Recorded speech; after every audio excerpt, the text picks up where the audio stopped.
শুভ সকাল বন্ধুরা, দোলন simple housewife চ্যানেলের 96 নম্বর ভিডিওতে তোমাদের সবাইকে স্বাগত। যে যেখান থেকে আমার ভিডিওটি দেখছো, আশা করছি তোমরা সবাই অনেক অনেক ভালো আছো। আর তোমাদের আশীর্বাদে আমিও না অল্প একটু ভালো হয়ে উঠেছি। তো তোমরা আরও আশীর্বাদ করো, আমি যেন খুব তাড়াতাড়ি সুস্থ হয়ে উঠতে পারি। তোমাদের সবার আশীর্বাদ নিয়ে আজকের ভিডিওটি শুরু করলাম। এখন বাজে সকাল 11টা। আর জানো তো বন্ধুরা, 11টার সময় ভিডিও আরম্ভ করেছি, তো বুঝতেই পারছিলাম না এখন সকাল বলবো না দুপুর বলবো। আর আমার তো ঠান্ডা লেগেছিল, তাই আর আজকে কিন্তু সকালবেলা ঘুম থেকে ওঠেনি। আজ সকালে ভোর 5টার সময় তোমাদের দাদাভাই কিন্তু ঘুম থেকে উঠে রান্নাগুলো সেরে নিয়েছিল। আর আমি না এই 7:30-7টার দিকে ঘুম থেকে উঠেছিলাম।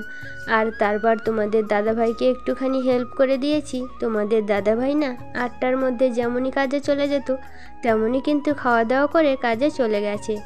আর কাল রাতেই কিন্তু তোমাদের দাদাভাইয়ের একটা বন্ধু এসেছিল, সেও না তোমাদের দাদাভাইয়ের সাথে চলে গেছে। আর আমার খাওয়া দাওয়া হয়ে গেছিলো সকালবেলা, তো মেয়ের সঙ্গে না কালকের মতো আবারও একটু ঘুমিয়ে নিয়েছিলাম। ওই যে বলেছিলাম ওষুধ খাচ্ছি, তার জন্য না একটু ঘুম ঘুম পায়। তো ঘুম থেকে উঠে নিয়ে মেয়ের সঙ্গে না বসেছিলাম একটু রোদ্দুরে। আর তারপর দেখো ঘরে না লেবু আনা ছিল, তো সময়ই হয় না।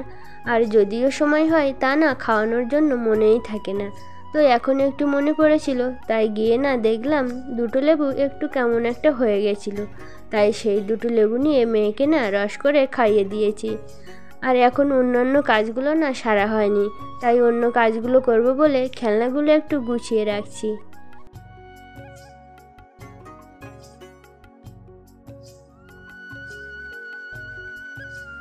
আর আমাদের বাড়িতে দেখো এতক্ষণের মধ্যে এই না একটু আগেই কিন্তু এখানে রোদ্দুরে এসেছে। এর আগে যখন মেয়েকে ভাত খাওয়াতে বসেছিলাম তখন কিন্তু 10টা বেজে গেছিলো, তখনও না রোদ্দুর আসেনি।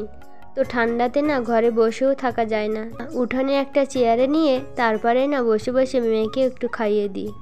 আর বাইরেও যেমন ঠান্ডা, ঘরের ভিতরেও না ঠিক তেমনই ঠান্ডা। আর এখনও কিন্তু তেমন ঠান্ডা পড়েনি, তবু দেখো ঘরের মধ্যে বসতেই পারি না। আর এত তাড়াতাড়ি কিন্তু আমার ঠান্ডাটাও লেগে গেছে। আর এখনও তো সামনে প্রচুর ঠান্ডার সময় আছে, তখন জানি না কি হবে। তো যাই হোক বন্ধুরা, মাদুরটা তুলে দিয়ে না এইখানে যে পাতাগুলো ছিল কাল রাতে না আমি রান্না করিনি। তোমাদের দাদাভাই আর ওনার যে বন্ধু এসেছিল বলছিলাম, ওরাই কিন্তু উনানে রান্নাটা করেছিল।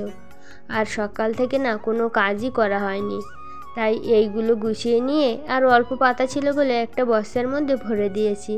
দিয়ে উঠোনটাকে আগে ঝাঁট দিয়ে নিচ্ছিলাম। আর এখনও না ছাই তোলা হয়নি, উনুন নেতা দেওয়া হয়নি।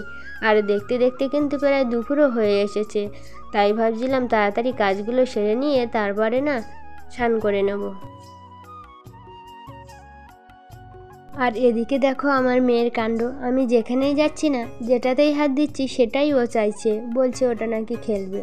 আর এইখানে না জুতোর বাক্সটা পড়েছিল, তোমাদের দাদাভাই রবিবার দিন একটা জুতো কিনেছিল ঘরে পরার জন্য। তো সেই খামটা না নেওয়ার জন্য মেয়ে অনেকক্ষণ থেকেই চাইছিল, তাই ওকে দিয়ে দিয়েছি।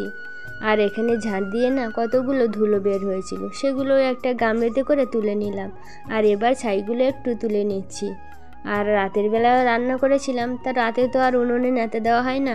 আর এখন দেখো অনেক বেলাও হয়ে গেছে, তাই ছাইগুলো তুলে নিয়ে উনুনটাকে একটু নেতা দিয়ে নিচ্ছি।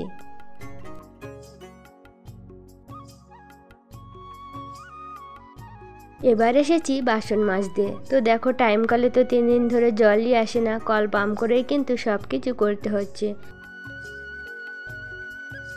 আর এই বাসনগুলো কিন্তু আজ সকালবেলার বাসন, সকালবেলা খাওয়া দাওয়া করে না আর বাসন মাজিনি, ওইভাবেই রেখে দিয়েছিলাম। যে শরীরে এত ঘুমের ঘাটতি না, কিছু করতেই ভালো লাগছিল না। এখানে বসছি তো উঠে সেখানে বসছি, এরকমই হচ্ছিল। তো এখন না অনেক বেলা হয়ে গেছে, প্রায় 12টার কাছাকাছি, তাই ঝটপট করে বাসনগুলো মাজতে বসে গেছি। আর রাতের বাসন তো রাতেই খাওয়া দাওয়া করে আমিই মেজে রেখে দিই।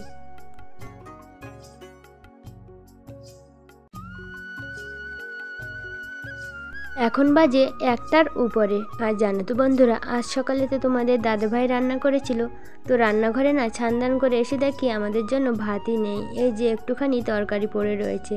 তাই ভাত বসিয়ে দিয়ে মেয়ে আর আমি ঘরে চলে এসেছি। আর একটুখানি মুড়ি নিয়েছি। আর ঘরে না কাল রাতে ওই যে বলছিলাম তোমাদের দাদাভাইয়ের একটা বন্ধু এসেছিল, তো ও না জিলাপি নিয়ে এসেছিল, সেটা দিয়েই মেয়ের আমি একটু খেয়ে নিচ্ছিলাম। আর সকালবেলা যখন আমরা খেতে বসেছিলাম তখন কিন্তু আমার খেয়াল হয়েছিল যে ভাতে না দুপুরে আমাদের হবে না, আবারও রান্না করতে হবে।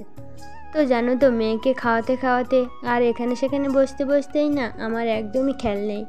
আর বাসন মেজে ছান করে যখন ঘরে এসেছি তখনই বুঝতে পারলাম যে আমার তো ভাতই রান্না করা হয়নি। আর জানো তো, আমি না ভাবছিলাম যে খালি পেটে মেয়েকে মিষ্টি খেতে দেবো না, তো ও না নিজে নিজে জিলাপি বের করে নিয়ে বসে গেছিলো। আর তাছাড়াও না ভাত হতে অনেক দেরি হয়ে যাবে, তার জন্যই আমি আর বারণ করলাম না। তো বন্ধুরা, আজকের ভিডিওটি এখানেই শেষ করছি। তোমাদের সাথে দেখা হবে পরের ভিডিওতে। তোমরা সবাই ভালো থেকো, সুস্থ থেকো। আর আমার ভিডিওটি তোমাদের যদি ভালো লেগে থাকে অবশ্যই কিন্তু লাইক, কমেন্ট, শেয়ার করতে ভুলে যেও না। ধন্যবাদ।